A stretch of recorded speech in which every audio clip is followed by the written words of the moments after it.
Welcome back. It's 11 o'clock in Baltimore, where crews there are continuing to search for missing people in the water. This after the Francis Scott Key Bridge collapsed. The span came crashing down after being struck by a cargo ship earlier this morning. Maryland Governor Wes Moore says the ship sent a Mayday call after losing power. This enabled officials there to limit some traffic on the bridge before the crash. I recognize that many of us are scared right now. And so I want to be very clear about where everything stands. We are still investigating what happened, but we are quickly gathering details. The preliminary investigation points to an accident. We haven't seen any credible evidence of a terrorist attack. Our administration is working closely with leaders from all levels of government and society to respond to this crisis, and not but just by addressing the immediate aftermath, but also by building a state that is more resilient and a state that's more safe. And I want to bring in Nicole Sganga for more on this story. She's on the ground near the scene of this collapse at this media checkpoint. Nicole, you've been there all morning. Hearing about this Mayday call that happens before the bridge went down may indicate what led up to this whole incident. Yeah, the city of Baltimore right now in shock, and a dramatic retelling from the governor just then about this Mayday call. Now, CBS News has obtained an unclassified memo from the Department of Homeland Security that indicates the cargo ship had lost propulsion. It was a motor ship. It had lost propulsion. And the memo goes on to say that the vessel notified the Maryland Department of Transportation that they had lost control of the vessel and that a collision with the bridge was possible. Just moments ago, I asked the Baltimore mayor, Mayor Scott, about this moment. He said it was critical in order for emergency personnel to get to the scene and for law enforcement to push back any further traffic so that no one else crossed. So this Mayday call, he says, saved many lives here in Baltimore. Okay, I also want to talk about who's impacted by this, because we heard from officials earlier, Nicole, saying there were 8 people and 2 of them have been rescued. Do we know more about who these people are?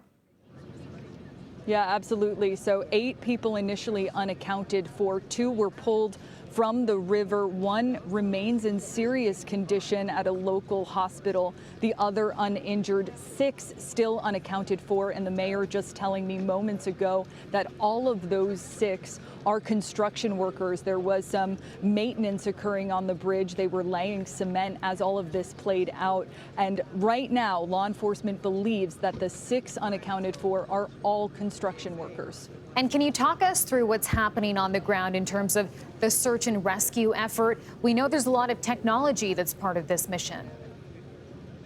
Yeah, and remember that this happened all in the cloak of darkness this morning at approximately 1:30 a.m. So initially, law enforcement were deploying sonar, infrared, in order to scan, to look for vehicles, missing vehicles that had plunged into the water after this collision occurred. That technology, super important. The U.S. Army Corps of Engineers also on the ground here, U.S. Coast Guard leading the charge on the federal side, partnering with Baltimore Fire Department. Really dozens of federal, state, county, local law enforcement. This is still very much an active search and rescue right now. They have stopped all traffic from entering the port of Baltimore. But when we asked about commerce, they said, look, this is the focus right now. Officials say the focus is on recovering as many people as possible. And Nicole, you brought up an important point there. I want to ask about the cars that may have been on that bridge, because we had some initial information. There were vehicles traveling on the bridge before it came down. But I heard in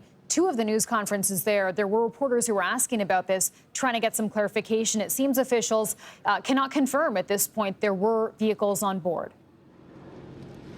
Yeah, and the infrared has shown that vehicles did plunge into the river when the bridge initially collapsed. It's unclear if there were individuals inside those vehicles. Law enforcement trying to parse that out right now. We do know that among the vehicles that did enter into the river upon the collapse, a tractor trailer, video seemed to show a boxcar. It's unclear if those were construction vehicles, but we do know that multiple vehicles remain in the river. And right now, law enforcement focusing on the rescue and recovery mission. They're also going to have to handle a lot of debris here. And of course, that 970-plus foot ship still stationed in the middle of the port of Baltimore, and law enforcement making contact and trying to also rescue the crew on board the Dolly, the cargo ship. Now, we were told by the ship's owner that that entire crew is accounted for, that they are safe, including the 2 pilots, and that no one was injured on the ship.